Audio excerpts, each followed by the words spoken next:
मस्तपैकी फिरते आहे. वैभव आपण काय घेतलं मच्छीला? बोंबील मांदेळं. हा तर मस्तपैकी आता मी मच्छीची कढी पिढी पारू पारू पारू पारू आमची पारू बहिणी.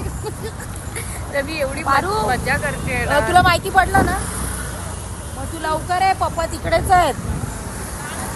बोंबील मांदेळं तू लवकर आहे. पप्पा जेवायला येतील परत जातील. पण तर मी अशी फिरत असते. तर पिट्टीला ठेवली आहे मी घरी. मला थोडीशी म्हणजे मी आली की थोडी 2-3 दिवस राहते, खाऊन पिऊन घेते. तर माझी बहीण मला विचारत असते की तुला काय काय खायचं असते, काय काय प्यायचं असतं. बघू शकता थांबला नाका आहे. तर हे आमचे भाजीवाले आहेत बघा.